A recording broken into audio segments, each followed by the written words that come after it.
La Bible décrit un empire, puis elle fait quelque chose qui devrait vous arrêter net. Elle parle de cet empire comme d'une réalité vivante, pas seulement comme d'un souvenir historique. Dans le livre de Daniel, cet empire apparaît comme la puissance la plus redoutable que le monde ait jamais connue. Daniel voit une bête aux dents de fer. Une puissance qui écrase tout sur son passage et piétine ce qui reste. La vision est si troublante que Daniel lui-même en est bouleversé. Pourtant, Daniel n'était pas un homme facilement effrayé. Il avait survécu à la fosse aux lions. Il avait parlé devant des rois avec courage. Mais après cette vision, il écrit dans le livre de Daniel 7h28. « Mes pensées me troublèrent profondément et mon visage devint pâle. » Pourquoi une telle réaction ? Parce que ce que Daniel voyait n'était pas simplement un empire ancien disparu depuis 2 millénaires. Il voyait une puissance destinée à continuer d'exister sous différentes formes. Une puissance qui changerait de visage, de structure, de nom, mais qui continuerait d'exercer son influence au cœur même du monde. Selon les Écritures, cet empire devait exister jusqu'au dernier jour, persécutant les fidèles, modifiant les lois et s'opposant au Dieu Très-Haut. Ce n'est donc pas seulement une page d'histoire. C'est une prophétie. La vision des 4 empires. Dans le livre de Daniel chapitre 7, Daniel raconte un rêve nocturne. Il voit la mer agitée par les 4 vents du ciel. Dans le langage biblique, la mer symbolise souvent les nations et les peuples du monde. De ce chaos surgissent 4 bêtes différentes. Chaque bête représente un empire. 1. La première bête, le lion ailé. La première créature ressemble à un lion avec des ailes d'aigle. Ce symbole correspond à Babylone, le puissant empire babylonien. Les lions ailés faisaient partie de l'iconographie officielle de Babylone. On en retrouve encore aujourd'hui dans les ruines de la ville. La vision mentionne aussi que les ailes sont arrachées et que la bête reçoit un cœur d'homme. Beaucoup y voient un rappel de l'histoire du roi Nebuchadnezzar II, qui fut humilié puis restauré par Dieu. 2. La deuxième bête, l'ours. La seconde bête ressemble à un ours dressé d'un côté et tenant 3 côtes entre ses dents. Elle représente l'empire achéménide Persian Empire, souvent appelé Empire Médo-Perse. Le fait qu'il soit incliné d'un côté reflète l'inégalité entre les 2 peuples. Les Perses devinrent plus puissants que les Mèdes. Les 3 côtes symbolisent souvent 3 grandes conquêtes. Babylone, Lydia, Egypte. 3. La troisième bête, le léopard. La troisième créature ressemble à un léopard muni de 4 ailes et de 4 têtes. Cette image évoque la rapidité et l'expansion fulgurante de l'empire de Alexander the Great. En quelques années seulement, son royaume s'étendit de la Grèce jusqu'aux frontières de l'Inde. Après sa mort prématurée à 32 ans, son empire fut divisé entre 4 généraux. 4. La quatrième bête, une puissance terrifiante. La quatrième bête est différente. Daniel ne la compare à aucun animal connu. Il dit simplement qu'elle est terrible, extrêmement puissante et dotée de grandes dents de fer. Beaucoup d'interprétations associent cette puissance à Romain Empire. Rome domina une grande partie du monde antique. Elle imposa son droit, ses routes, son administration et son organisation politique. Même aujourd'hui, de nombreux systèmes juridiques et politiques trouvent leurs racines dans l'héritage romain. Les 10 cornes. Dans la vision, cette bête possède 10 cornes. Selon l'ange qui explique la vision à Daniel, ces cornes représentent 10 rois ou 10 visions du royaume. Lorsque l'Empire romain d'Occident s'effondra au VE siècle, son territoire fut effectivement fragmenté en plusieurs royaumes européens. La petite corne. Parmi ces cornes apparaît une autre corne plus petite. Elle possède des yeux comme ceux d'un homme, une bouche qui prononce des paroles arrogantes. Cette puissance devient importante et renverse 3 des royaumes. Selon la prophétie, elle s'oppose au Très-Haut, persécute les saints, tente de modifier les temps et les lois. La durée prophétique. Le texte indique que cette puissance s'agit pendant un temps, des temps et la moitié d'un temps. Dans certaines interprétations prophétiques, cela correspond à 1260 ans. Certains commentateurs associent cette période à l'influence religieuse et politique exercée en Europe pendant le Moyen Âge. Cependant, ces interprétations restent débattues parmi les théologiens et les historiens. Le jugement céleste. Mais la vision de Daniel ne s'arrête pas aux empires. La scène change complètement. Daniel voit un tribunal céleste. Le juge est appelé l'Ancien des Jours, une image de Dieu lui-même. Des milliers et des milliers d'êtres célestes se tiennent devant son trône et les livres sont ouverts. Dans cette scène, les puissances terrestres doivent rendre compte de leurs actes. L'arrivée du Fils de l'homme. Ensuite apparaît une figure centrale. Daniel voit quelqu'un semblable à un fils d'homme venir avec les nuées du ciel. Cette personne reçoit l'autorité, la gloire, un royaume éternel. Les chrétiens identifient généralement cette figure à Jésus-Christ. Son royaume est décrit comme un royaume qui ne disparaîtra jamais. Le message final de la prophétie. La vision se termine par une promesse étonnante. Le royaume donné au Fils de l'homme sera aussi partagé avec les fidèles de Dieu. Cela signifie que les puissances humaines, même les plus impressionnantes, ne sont pas éternelles. Les empires apparaissent, puis disparaissent.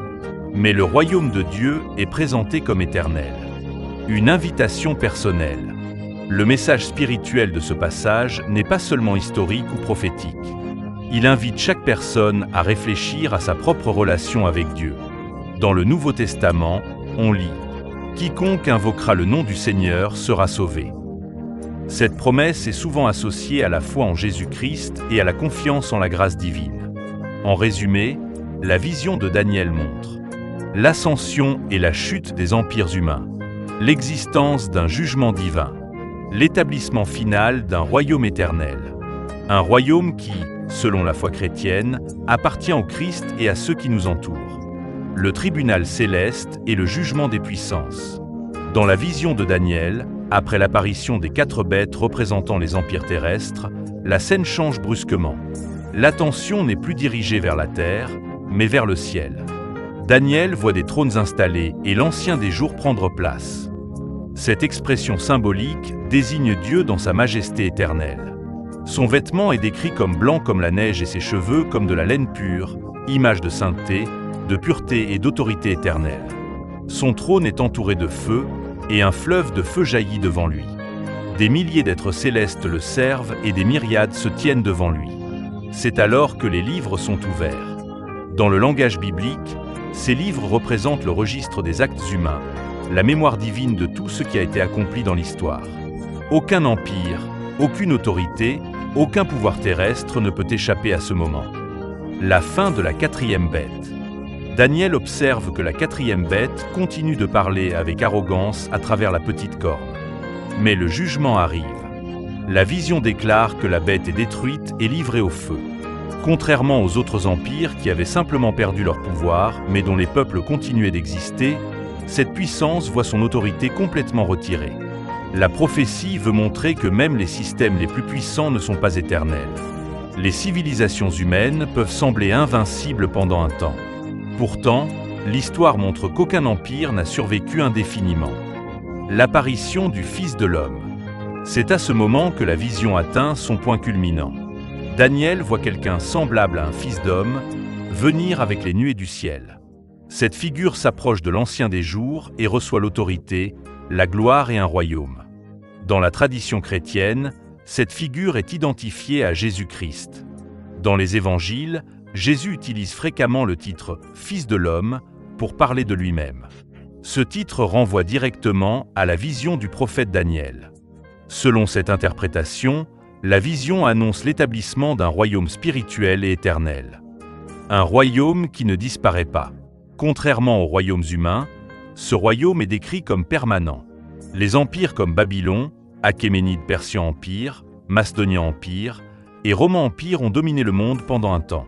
Mais tous ont finalement disparu ou se sont transformés. La vision affirme que le royaume confié au Fils de l'homme est différent. Il ne dépend pas d'armées, de frontières ou de conquêtes militaires. Il repose sur une autorité spirituelle et divine. Le rôle des fidèles. Un détail important apparaît à la fin de la vision. Le texte affirme que le royaume sera également donné aux saints du Très-Haut, c'est-à-dire aux personnes qui restent fidèles à Dieu. Cela signifie que la prophétie ne parle pas seulement d'événements politiques ou historiques. Elle concerne aussi les croyants, leur fidélité et leur espérance. Selon ce message, Les personnes qui persévèrent dans la foi participent à ce royaume éternel. Un message d'espérance. La vision du chapitre 7 ne vise pas uniquement à effrayer ou à annoncer des catastrophes. Elle transmet aussi un message d'espérance. Même si l'histoire humaine est marquée par des conflits, des injustices et des empires puissants, la prophétie affirme qu'un jour la justice divine sera pleinement établie. Le jugement final appartient à Dieu et non aux systèmes humains. L'appel à la vigilance spirituelle. Dans la tradition chrétienne, cette vision encourage les croyants à rester vigilants. Elle rappelle que les puissances du monde peuvent exercer une influence considérable, mais que la fidélité à Dieu demeure plus importante que l'appartenance à un système ou à un pouvoir terrestre. Dans le Nouveau Testament, plusieurs passages invitent les croyants à rester fermes dans leur foi et à garder leur confiance en Dieu malgré les pressions extérieures. La perspective éternelle. Le message central de cette prophétie peut être résumé ainsi. L'histoire humaine est temporaire, mais le royaume de Dieu est éternel. Les empires passent, les systèmes changent, les structures politiques évoluent. Pourtant, selon la foi biblique, Dieu reste souverain sur l'histoire. La vision donnée à Daniel rappelle que la destinée ultime du monde ne se trouve pas dans la domination d'un empire terrestre, mais dans l'établissement du royaume divin.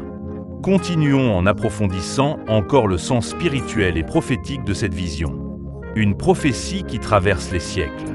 La vision donnée au prophète Daniel n'était pas seulement destinée aux personnes qui vivaient à son époque.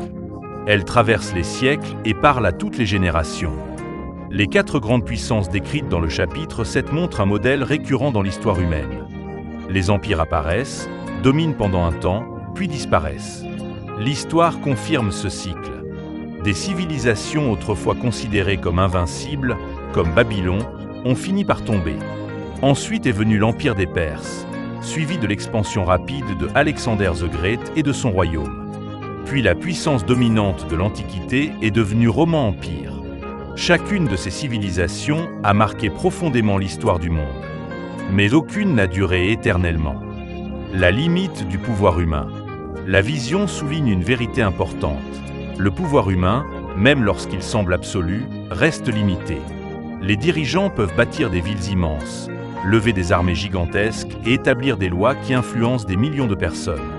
Pourtant, leur autorité ne dépasse jamais les limites fixées par Dieu. Dans la Bible, on voit souvent des rois qui croient que leur pouvoir est illimité. Pourtant, l'histoire montre qu'aucun empire ne peut éviter la transformation ou la chute.